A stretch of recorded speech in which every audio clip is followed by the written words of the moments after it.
Hello, Joanna. Welcome to the Therapy Works podcast. Thanks for having me. Do you want to introduce yourself? Let us know a Yeah. little about you. I'm Jo. I'm a psychologist and I'm a mum of 2 young boys. Lovely to meet you. And Joanna, always we ask any guest on the podcast, is there a particular challenge you are facing or have faced? I was thinking about this question and I was like, I can answer both parts of this. I suppose thinking about challenges that I am facing, I'm currently living opposite my mum who has young onset Alzheimer's disease. Oh, gosh. And I'm in this really difficult spot of sandwich caring where I've got 2 young sons of 3 and 7, and I'm kind of dealing with all my mum's care at the same time and all the dynamics that's bringing up between me being the only girl and having 4 brothers and the challenge that is bringing up for me personally and as a family as well, kind of navigating this really challenging process. I mean, even just hearing that, I can imagine so many systems firing all at the same time. Your relationship with your mum and losing her day by day and that anticipatory grief and how painful that is. And I would love to hear more about that. But just to get the sort of internal landscape weather that you're dealing with. And then there's the systemic family landscape of your 4 brothers and who pulls and helps and who doesn't and the roles, which I'm really interested in because people tend to play out the roles they played when they were young or societal roles or cultural roles. And then, you're working as a psychologist, so you're needing to bring home money to keep the lights on and dealing with other people's pain. And then a parent to a 7-year-old and 3-year-old boys is in and of itself an enormous juggle. Are you a single parent? Do you No, I'm married and luckily to a very, very supportive husband, and his parents are both alive and well, but they live 3.5 hours away. So they're not kind of part of our immediate system in terms of support networks. So when you said I could answer both, to try and get this in a timeline, what's the challenge that you faced so that we have a perspective of understanding this challenge that you're facing? I mean, in terms of kind of bad luck, it was the most insane kind of whammy of things. I would say that my whole life I have been quite lucky in terms of kind of grief and in terms of pain and not experiencing that much kind of tragedy. And then right at the end of June 2019, my mum was diagnosed with young onset Alzheimer's disease. She had previously been diagnosed with mild cognitive impairment a couple of years before, and we had seen that things were getting worse. And so we ended up going down the process of her having to have a lumbar puncture, and they conclusively said she has got young onset Alzheimer's disease. And so that for the family was major, huge. And for my dad, who'd been married to my mum since they were 17, he was 67 at the time. So for 50 years, it was kind of colossal. There's no kind of roadmap. You don't quite know what she knows, how much she can be included in her care. But also he was losing in front of his eyes his most significant relationship of his life. I mean, it was interesting because he stepped up in a way that was kind of amazing to all of us. I'm going to look after you. He was like, I'm going to learn how to cook, all this kind of things. But then in the September, he died in a very, very tragic accident at home. And it was just the most kind of seismic event for our family. I had lunch with him. I was visiting, my eldest was 11 months at the time. Oh, Joanna. I came out of London to visit them, and me, mum, dad, and my son had lunch together. And then dad went off to sit on his lawnmower, and then we never saw him again. Wow. So he kind of, he should have had a roll bar on his lawnmower is the kind of first thing to say, but he was kind of mowing the lawn and he got too close to a ditch and he fell into the ditch and the lawnmower landed on top of him. And those kind of like completely tragic accidents that no one could possibly have predicted and no one could have possibly prevented, really. An ordinary summer's day, he just went to mow the lawn and on an ordinary summer's day. And It was the most kind of extraordinary sequence of events because I had gone out, my mum had a doctor's appointment, and I had gone out to kind of be there with her to help her because she was, cognitive decline was starting. And so I had gone out with her and we were at the doctor's, and I said to the doctor while I was there, because I grew up in a house with horses, and one of my parents' horses had just bitten my son on the finger. And so I said to the doctor while I was there, do I need to do anything about that? She said, yeah, you do. You need to go down to urgent care. And so I went to urgent care. So I was in urgent care when I found out that he had been found dead by my mum. And I was there for quite a few hours. My mum's panicking, like, I don't know where he is. His phone's here, his wallet's here. So she was sending me lots of messages, panicking. And yeah, so then I was trying to get my son seen. And then, I mean, the ludicrous thing was the next day, social, because it gets then referred if you take your child out of A&E. So then I get a phone call saying, oh, this is from the local social services. You took your son to A&E and you took him out. And so then I had to go through the whole thing of what had happened. But yeah, so it was just a crazy storm that your brain just was too much. cannot compute. Overwhelming. Yeah.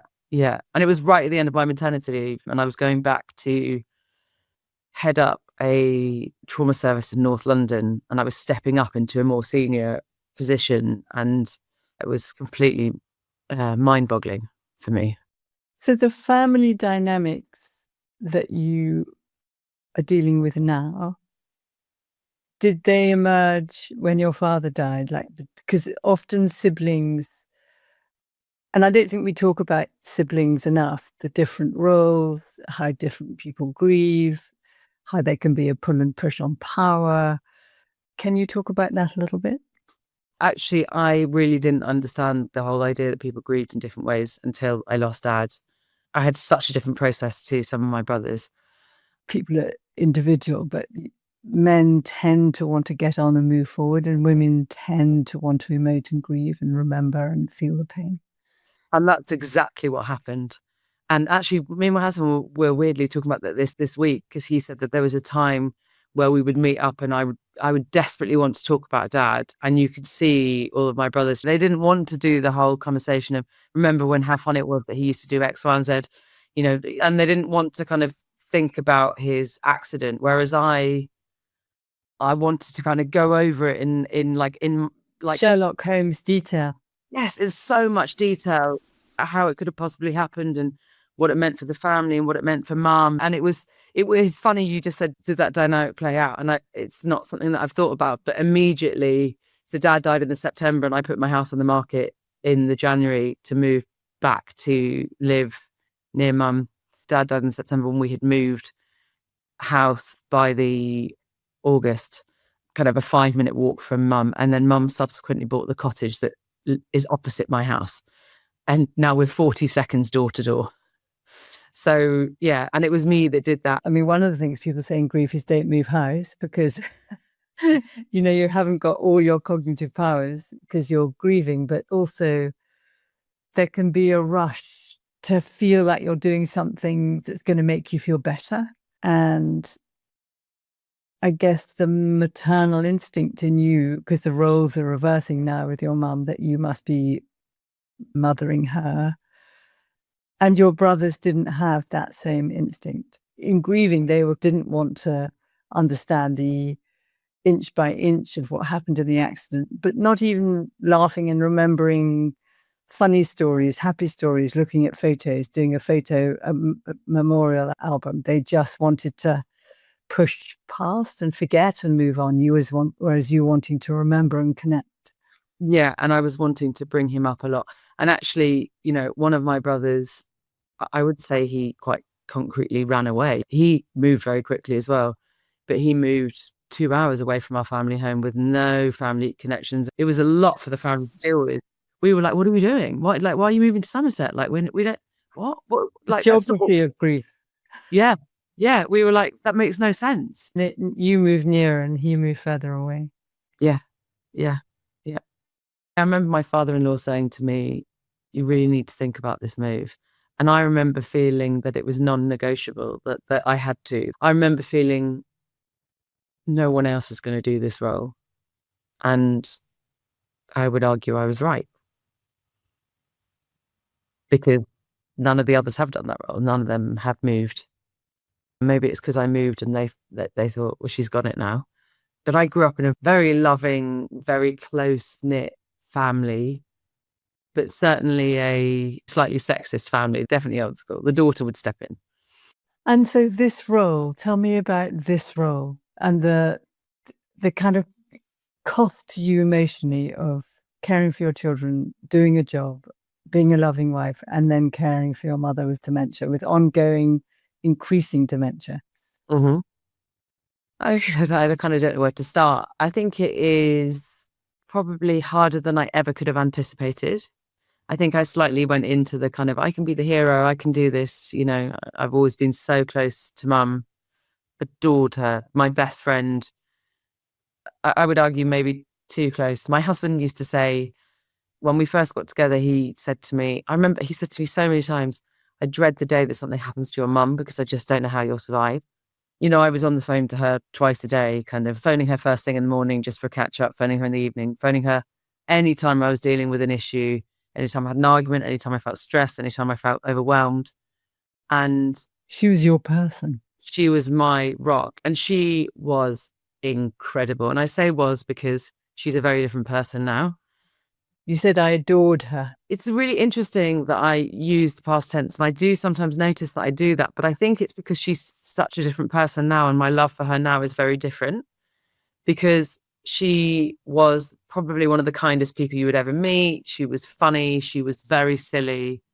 She was the kind of mum where you'd be like, oh, hey, mum, I'm going to come over with 5 people for dinner tonight. She'd be like, no problem. I'll just cook more. She was the most open, motherly kind of role model. And she is very different now. She is grumpy in a way that she never was. She's a bit angry. She's a bit short. She's still got the fun in her, but she's so confused most of the time that she's not really able to have the same relationship with me anymore. She thinks I'm her sister most of the time. That makes me feel so sad. Yeah, she calls me Tone, which is her sister. She calls me Tone a lot of the time. And I think that is why she's quite confused about my kids. I mean, there's a funny side to it in that she often says to me, she'll say very secretly, she'll kind of whisper to me, darling, are you keeping those 2 boys? She'll say things like that to me. How long have you had them for now? What are you kind of doing with them? So she's kind of stolen them from an orphanage or something. Yeah, she's not quite sure why these 2 sweet little boys are running around. And she's convinced one of them is a girl, actually. My 3-year-old, she's always arguing with him about whether he's a boy or a girl. What's the emotion in you? So I can understand this sort of external picture that she's not this kind of loving, funny, adorable, generous, kind, available, connected mum. She's unpredictable, very, very different, doesn't recognize you. Your relationship of the past is gone. You're not her daughter. You're maybe her sister or someone that's annoying her. So how does that feel? I would say it's devastating. I would say the whole process has been... That's an object as someone who's a psychologist. That is not an emotion. The whole thing is awful, and it's painful, and it's desperately sad. It's desperately frustrating. Like you want to yank her back. Yank her back or push her forward. Yeah. Because it's so painful. And she lives in my brain in a way she doesn't live in my sibling's brain. Someone said to me, she lives rent-free in your brain 24/7. She's inside me all the time. Because of proximity as much as anything, but there is that push and pull of like the guilt that you feel of not really wanting to see her because she's not really her. But then glimpses of her when she says, oh, darling, it's so nice to see you. And she strokes my hair, or, the glimpses of mum. And you never know what you're going to get. You're slightly walking on eggshells because you might get the version of her where she's a bit more lucid and she's quite loving and gentle. Or you might get the version of her where she's totally distant and vacant. And that is agony. And there's this part where you feel like you just want to kind of shut off completely and roll up into a ball. And there's something kind of quite childlike to my response about at times. In that I kind of... in you is storming and raging, no? The little girl who was picked up and kept safe and played with. It's like, where the fuck have you gone? Come Yeah, where the back. fuck have you gone? Yeah, absolutely. And if you can't come back, Go away, die. then go away and die, and I'll do it on my own.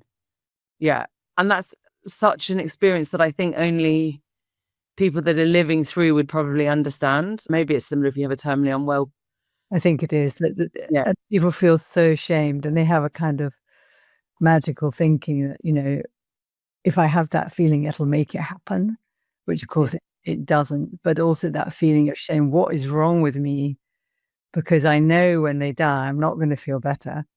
yeah, It doesn't actually solve one problem, but what it does tell us is the unbearable nature of anticipatory grief.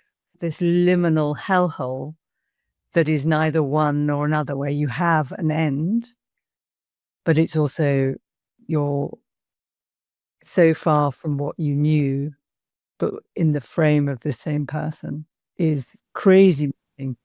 totally. Whereas with my dad, he died like in great health.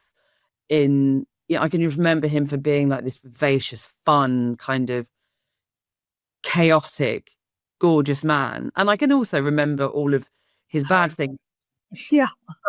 But with mum, it's like in some way that I have slightly lost access to all of the wonderful things about her, because that's not what I see in front of me anymore.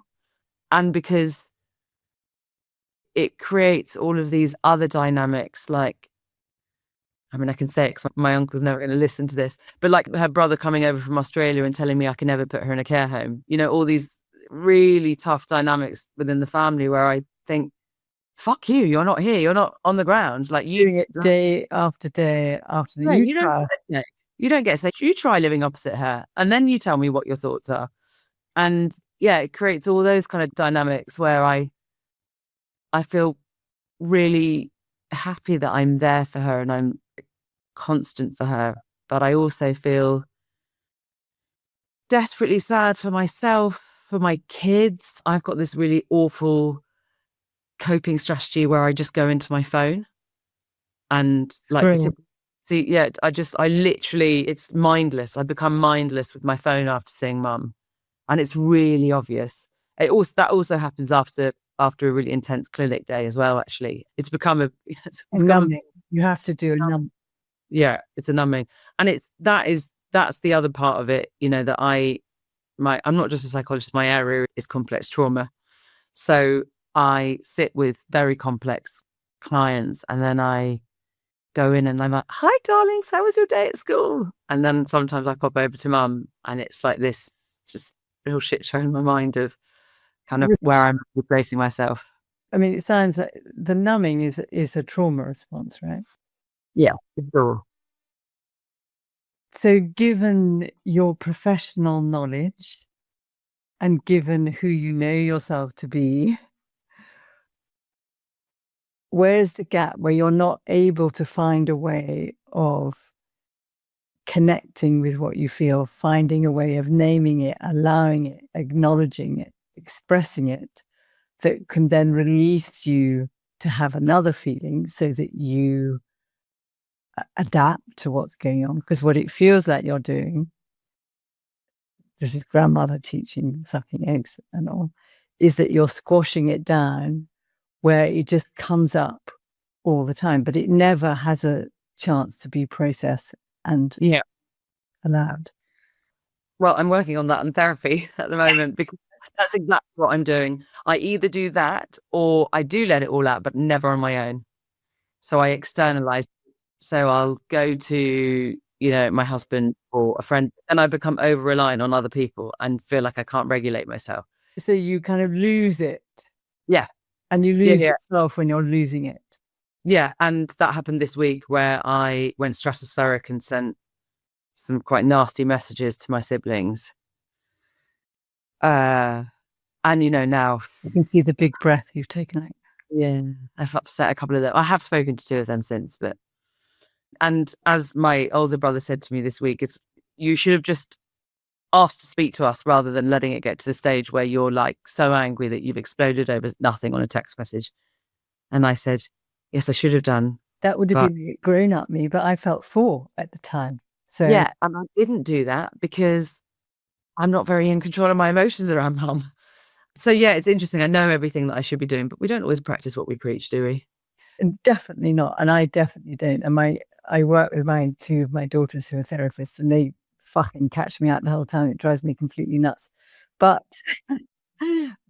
I'm glad you're getting therapy, but what's taken a hold of you is a kind of lockness in you that tells you this enables me, the numbing can keep me going. And Mhm. it's a sort of false promise. And I think we do need something that's numbing, but actually something that takes us away from your mum or from your job is more to do with movement. So rather than scrolling with your finger, if you actually went for a little 10-minute jog or Mhm. Oh, no, I exercise a lot. and that helps.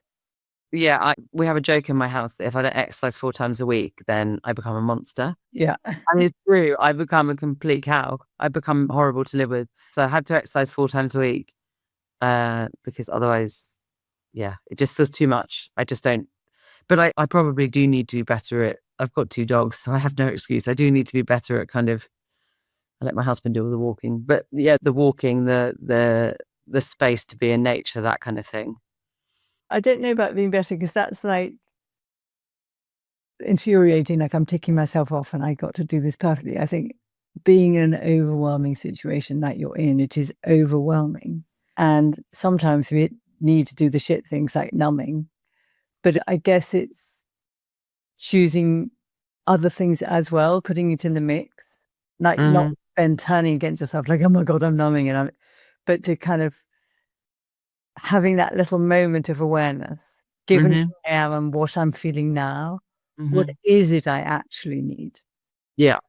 And turning to yourself with compassion and having that moment of compassion with that question. Mm. You may choose to scroll, fine, or you may choose to do something else. Because I think it's a kind of self-harm, because what you're describing is I have so many feelings I don't want to be having. Like I want my mum to die. I hate her sometimes. I don't want to see her sometimes. This is the woman I love most in the world my entire life. Mhm. I'm still grieving the traumatic death of my dad, and I really love my siblings and I really want to kill them as well. Apart from one of them's like on a pedestal with the others. Yeah. While I'm doing a job of dr dealing with people who have deeply traumatic experiences that I hear, and I have their stories in my head and I may dream about them, which I know that I do. There is just so much happening at once. There is no cookie cutter way of dealing with it. But it's like the micro steps you can do, that doing the ones that are kind to yourself rather than the ones that slightly kind of stab you in the heart, Mm. which you sort of want to do because I don't want to be fucking feeling this. And maybe doing the ones that are accessible. I think sometimes I try to create things, oh, well, I need to go to a yoga class and do an hour of yoga, or I need creating these expectations for myself where I'm inevitably going to fail and then feel more crap. You can do a 10-minute yoga. There's Yeah. free yoga things on YouTube. There's Peloton yoga where you can do just a 10-minute stretch. Mm. Yeah. And that Yeah. might just shift you a little step. Because what it Yeah. sounds is like this storm is constantly being pressed down into you. And that is relentless. Do you sleep? Yes, because sleeping has always been, I oversleep. Yeah, my whole life I have been, if I am struggling with something, I sleep. I was, after dad died, I slept loads. That's a blooming miracle. Yeah, I mean, not the first few nights. And I had this kind of weird thing where not weird thing at all, it makes complete sense. I was still breastfeeding my son and I had like been trying to put him in his cot and then I just brought him back into bed with us and then he was in bed with us until he was 3.5. Till I was 8 months pregnant and I was like, I'm going to have another baby in the bed with me. I need to get this one into his own room. You got the other baby inside you with him in your bed. So yeah, I had both of them in the bed with me. But I kind of felt like I needed that closeness. But yeah, I've always kind of slept. That's always been okay for me, thankfully. The So other thing that I didn't say within the challenges, that we are moving house. So we are leaving being opposite mum. We're only moving 12 minutes away, but that is a major thing for me. What's the emotion of that, the 12 minutes away? Uh, fear, guilt, shame, probably slightly. Even though I know I shouldn't be ashamed about it, but I don't necessarily feel that way. Where does that come from, that there's something wrong with me? Is it I'm being a bad daughter? Yeah, I think it's I'm being a bad daughter. I'm leaving her, I'm abandoning her. Which is how I felt when I looked around care homes as well, of like, oh, I can't do that to her. She was such a good mum. I can't be a bad daughter. The logical side is completely different. I think about how she would really feel about things now. And I think she'd be like, you know what, you need to move on with your life. But it's challenging because it's a constant battle of, I have young kids, they deserve a great life. And we found this house with gorgeous land around it and they deserve that. But it's that pull of mum as well. Yeah, I mean, that's the pull and push of living for my children and their future and what's important for them, and living for the caring for my mum and Mm. what her needs are and what I feel I owe her in a way. And then feeling really fucking angry that no one else my age is having to do this.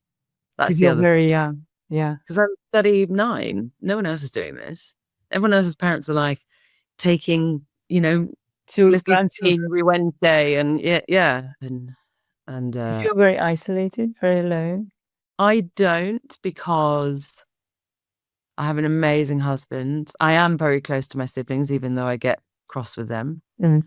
And I have wonderful friends who actually ask those questions of like, how are you actually? So yeah, I don't actually feel too isolated, though it can be very isolating, I think. So if someone's listening who is maybe a similar age to you, I mean, not that you know them, or they're dealing with a mum with dementia and juggling as you are, or their own stories, what have you learned that you think has helped you? To ask for support, to connect with other people. For me, one of the most amazing things has been connecting with someone who has lost their mum to dementia. I don't even need to explain myself. I'm just saying like, this feels shit. And she's like, well, of course it does because of X, Y, and Z. And I'm like, oh my God, you just get it. Trying to connect with other people and not feeling guilty about the fact that you might not want to see them. I think that's been the real battle for me of like, I used to see mum 4 or 5 times a week. I see 2 times a week, but I've actively done that. Like this is Friday and I haven't seen her since Sunday. I mean, I'll probably see her today and on the weekend, but putting in boundaries, I think, is essential. And not conflating the feeling of guilt with the fact of guilt, like Right. unhooking that I Yeah, may feel guilty doesn't mean I'm doing something wrong, that I absolutely. actually couldn't survive seeing her as much as I was seeing her. But my dad was in a care home and I hated visiting him. Yeah. I absolutely hated it. And I actually, fun enough, didn't feel guilty. I dreaded going. I had a horrible time when I was there and I felt awful when I left. I mean, there was no bit of it. It was nice seeing his body and his hands, actually. I really liked. Kind of nice giving him a hug, but he didn't smell the same. He didn't respond. He didn't know who I was. He couldn't speak. And so I felt awful. It was awful. And that was the reality. And it is. It's they're like physically there, but just gone in so many ways. Yeah, and it's really interesting, the idea, like, yeah, that you like seeing them physically. That's definitely how I feel about mum at times. But she even hugs differently. Mm. Because I don't know, like coordinating herself is hard for that now. And my mum was the kind of like bring you in, give you a massive hug. We're big huggers in my family. And now she kind of stands slightly side on ways and she kind of doesn't quite know what she's doing. It's fine for kids because they just kind of envelop her. But for adults, she's not got the same softness, that same warmth. And is there, do you think systemically there's more that we should do or know, that because you were sort of so unprepared? I mean, I know you're extremely young, so it's very unusual, but What do you think as a society we should be understanding? I think that there should be more support for people that are going through it. I felt like we got a diagnosis and then that was it. And look, we were under Queen Square Neurology. I think that's probably as good as it gets in terms of neurology Mm. it's in the country. And we were offered a group, which I went to once, but it was on like a Tuesday at 1:00. And I was like, well, I've got a job, so that doesn't really work for me. Are very underutilized. I think they can be incredibly helpful because you find your I people. 100%. And I think for anyone that can go to them, they're brilliant. But for me, they were just always during the day, and I've got young kids, so they kind of would have to be like 7 onwards in the evening for them to be Online. okay. Yeah, and online. There definitely needs to be more of like people going through the whole experience because there is something really, really amazing about someone sharing that experience. In the same way as when I lost my dad, I found it really comforting to talk to people that had lost a parent. Mm. Because most of my mates hadn't actually lost a parent because I was 32 when I lost dad. And most of my mates hadn't lost a parent. So there was the odd occasional one. There was a friend of mine who had lost her mum and another friend that had lost her dad. And I felt like they were the only people I could talk They were to. your people. They were my people. And it's exactly the same right now. Except some of the people that are my people are my siblings who are going through it, but they don't necessarily really want to talk about it in the same way that I do. They want to do the practicalities. I mean, families are so complex. One of the difficult things of the complexity is you can't change them, and you, for some ways, have to come to terms with the different coping mechanisms and the gender biases and the upbringing and how people cope. But it is complicated. So are you doing anything that you think will help in the kind of field of anticipatory grief? Using what you've learned, are you wanting to do anything with that? Yeah, so me and we've got a podcast coming out that we've been Ah, recording, me and another psychologist, and what's it gonna be called? it's gonna be called Do I Know You? Understanding Dementia, because she's the person that I was talking about. She's called Anna Coulton. She's another psychologist, and Who we've had on the podcast. She yeah, talks so about eating disorders. yeah, she talks about eating disorders. That's her specialism. I met Anna. She has been wonderful for me. I met her at like a business retreat for psychologists, and we had just the most amazing connection. I within kind of, I said a couple of minutes into meeting her, I said something about living opposite my mum. She said, "Oh, how come you live opposite your mum? Have you always?" I said, "Oh no, she's got Alzheimer's. My dad died." And that was it. We were straight into it because she had lost her mum to Lewy bodies. And we talked about it loads. And then we were like, okay, this is a passion project for us, but we Just have to do as something about it. yeah.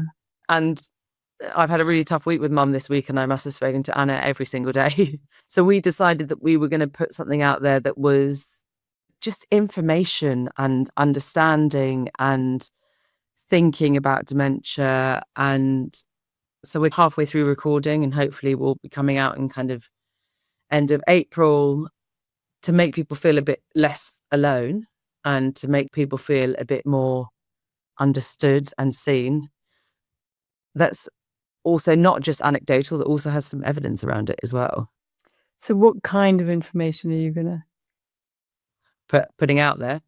So we've got neurologists coming on. We've got kind of experts in the dementia world. One of the things that came up for us, it's such a silly thing, but we were like, why on some days are they really lucid and then other days they're really not? Like, why is there transient kind of lucidity? Things like that, kind of understanding it. But also we're talking about our own experiences and what was helpful for us and what definitely wasn't helpful for us. We're talking a little bit about things that you can do to prevent dementia. So good? we've got a I couple of want experts talking about that kind of thing as well. Because that's obviously the concern for people that have got relatives with dementia as well. We were offered genetic testing and we were all like, no, thanks. no. I don't want to know. I don't like. I'd rather know what I can do to prevent. I'm not a Improve smoker. my resilience. Yeah. Yeah, I build my resilience, but if it's going to happen, I don't want to know. No, 'cause it's too haunting. Especially when you've seen your loved one go through it. Yeah. And your mum's life expectancy? They never gave me that. They don't know. They don't know. They said she should have quite a few good years and then it will get worse, which is what's happened. It will be 7 years in June. And we still lives at home with 24-hour care. So she has wonderful, patient, lovely carers that look after her. Been difficult to wrangle. Yeah, but we've got one that's almost part of the family now. Yeah, which is really helpful. It's very difficult to know. I hope for her and for her dignity, less time than more. Yes. But mum is very physically capable. She can still walk 2 hours. But yeah, she's not really, but you struggle to get her to drink much. So it's very difficult to know. But physically, she's very well. She's anemic and we've just started her on iron and her levels are okay again and that's it. So it's quite amazing. Is there anything else that I haven't asked that you kind of been thinking about that you want to say? It's funny, like one of the things that's come out of the conversation, us talking, is that is you saying about they never move in grief. And that's always been a bit of a shame point for me in that I, at points, have regretted that I moved back. And I've said kind of multiple times, like, oh, I played the hero and actually I don't want to be the hero anymore because it's too I want hard. to live my life. Yeah, I want to live my life. Does I it want feel like literally everyone else is having a good life and you're the one living this mad kind of dementia life? slightly, yeah. And I voiced that. And I mean, because I'm so physically close, so it does feel like I'm the only one that, because I think what people don't realize, but anyone listening that has done this will totally understand this. If you are the one that is closest, even if you're not seeing your mum, I haven't seen her for the last 5 days, but I have dealt with something to do with her for 3 days out this week, to do with her care, to do with like visits. And I'm not even in charge of the diary. The carers do that. I've had a phone call with the pharmacist about her medication. It's just all that kind of stuff. It does feel like the move, even if it's 12 minutes, actually creates a space where you get perspective, where you're not drowning. Yeah. And the boundaries will be more than just kind of time boundaries. They hopefully will create an internal geography of space so that you have some distance internally, because it does feel like you're submerged. Yeah. And Yeah. if you get that internal geography of space, then you get a perspective and also can actually be present in the life you're living and then turn to her and connect with her and have those moments and then move back and forth, because that's what you want, is this dual process. Yeah. And I think that's exactly what I hope it will bring, is the ability to connect with her without feeling like I'm just treading water Or that you're drowning. or that I'm drowning. Yeah. That I'm not treading water very well. Yeah. Yeah. Yeah. Well, Joanna, thank you so much for a really meaningful and open and honest conversation. And I think the depth of what you're feeling is often misunderstood. Mm. That it's kind of got into every cell of your being.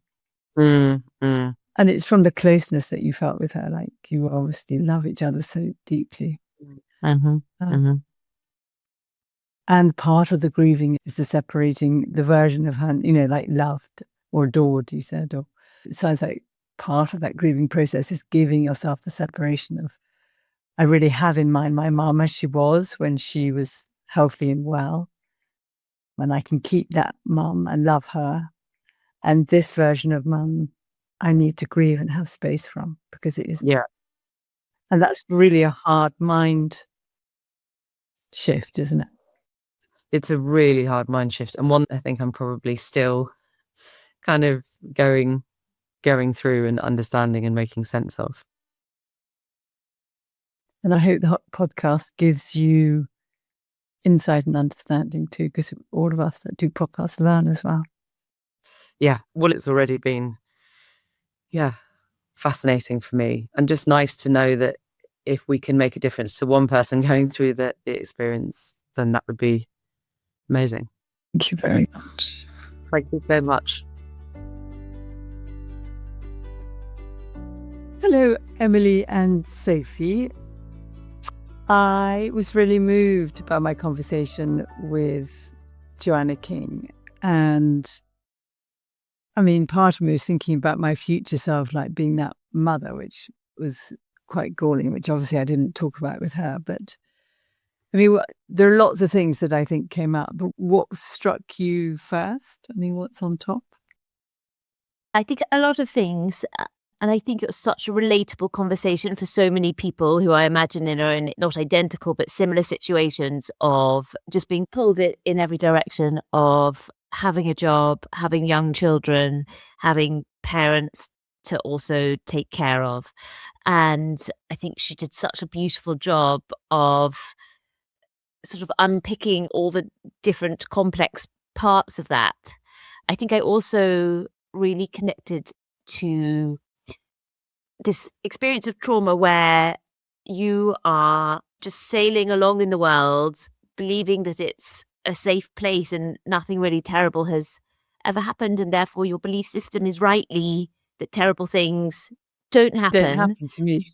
Yes. Yeah, and then suddenly one day something happens, like that horrendous accident Her of father. her dad, and suddenly the world Oh. just feels so terrifying, like that nothing in the world is actually safe. And I was thinking about that in terms of therapy and therapeutic work, and how so much of that is about sort of stabilization, isn't it? At the beginning of, like, how can you begin to just feel safe in your body or feel safe, in the world around you. I sort of was thinking about that, and then I was also really curious, and I wish you'd asked her, because What? she's a trauma psychologist, wasn't she? Complex Yes. trauma. I just wondered what drew her to that in the first place, because I guess Oh my God, why the so hell didn't I often, ask her that? yeah, it's so interesting how you kind of end up in the job that you're in, isn't it? And so often there's like sort of, yeah, Unmet needs. unmet needs or subconscious something going on, especially a job like that. So I was like, "Ooh, I wish I could go back and just say, like, how did you end up in Yes. that job?" And then however much training you have, your experience is still your experience. Being very knowledgeable about something can be helpful, but it also doesn't stop the experience being your experience in some way. No, And I don't think I've said that very clearly, absolutely. but I think you've said it very clearly. I mean, a lot comes up. I'm wondering what the hell was my blind spot that I didn't ask her that in the whole podcast. I'm not feeling defensive. It's just that is interesting why I didn't. And also how doing the right thing, like she was trying to do the right thing the whole time, you still can feel really awful and furious and pulled and torn apart. And that isn't the sort of story that society is told. The society is told that when we're doing the right thing, we feel good. But she really felt, it was so intense, the ambiguous loss that she was feeling and all the different emotions, that she loved her mum so much. I also think that when you are pulled in so many directions, when you're very, very busy attending to both daily needs and then these additional caring needs, that we often get into a pace, a speediness, because there's so much to do. And then it's very difficult. And often I think it's very uncomfortable to slow down. You had that bit of conversation about, sort of where are her needs really in this whole situation. And our brain goes very fast. Our feelings to connect go much slower. And for us to really go, okay, what do I need? Does require space. It does require some slowing down, some like taking a breath for that information to be accessible. And I think that's quite hard to do, not just practically, which of course it is, but also when this stuff is quite like hot coals. Like, I don't really want to hold this for very long. I'm just going to do the next thing, and I've got plenty of what that could be. But the consequence of that, I think, is a bit of what you were describing at the end, Mum, of it feeling pretty awful because your needs are so little attended to that inevitably resentment, frustration, feelings of inadequacy, all of that Anger. just build up. Should we talk about the sibling component? My guess is anecdotally, I mean, boys and sons can really argue with this, but actually most of the people who listen to the podcast are women. So Probably will agree is with that us. will probably agree with us that it's often left to the daughters, and that she had these brothers who she really loved and she got on well with, although she was angry with them. But she took the action to sell her house, move next to her mum, and then had like these years of feeling completely overwhelmed as a mother, as a professional, and as a carer to a mother with dementia. I think there's sort of gender roles, aren't they? But they're also family system roles. I mean, if you think about our family, Mum, do you remember when you said, and just tell me if you don't want me to tell this story, before your operation, your shoulder operation, you'd agreed to look after one of our siblings. Oh, our yes, no, brother. please tell us. Sorry, babes, I know you're not going to listen to this, so it's fine. But his children, like 2 weeks after operation, and his children are small children. Three of them. And I think I had said to him, like, I don't really think Mum can do that 2 weeks after operation. And eventually been very understanding and sort of said, okay, well, I'll get some people to help in the day. And he'd kind of organised things in the day. And then I think I had another conversation with you saying, I really don't think that this is a good idea. Like, how are you going to pick up a 1-year-old? You've only got one arm. And then you were like, but I said I'm going to do it. So I'm going to do it. And then our older sister just swooped in, was like, said to our brother, no, she can't do it. I'm coming instead. I've already told her she can't do it. So like there was something just in that whole dynamic, that micro thing where I was like, okay, well, fundamentally you're an adult. So like, even though I think it's stupid and I said it's stupid, I'm not going to take action. I wasn't listening. But our older sister, who's very much takes the True role to of her role, organising and sort of sorting things out and problem solving, took action. So, I mean, that was a very long way of saying that it's gender, but it's also like your role in the family, isn't it? And also, I really think that under stress, families revert to their more rigid role types, so that when things are okay, there's more flexibility for people to behave outside of role, but that there's enough safety. Then, but when things are sort of under pressure, people tend to fall into their roles, shut down, run away. There was also probably like a sense, an urgency. Like, this happened, I've got to do something. I need to fix it. And this is as a trauma doctor.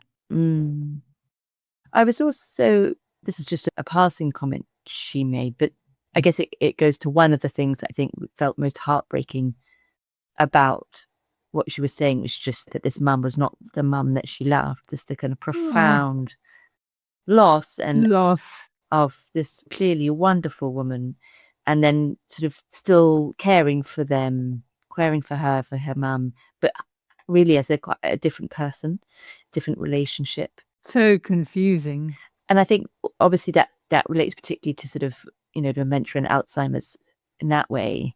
But I think it's not uncommon generally about bereavement and loss, the sort of feeling that during the dying process, people feel like they've lost their parent as they remember them.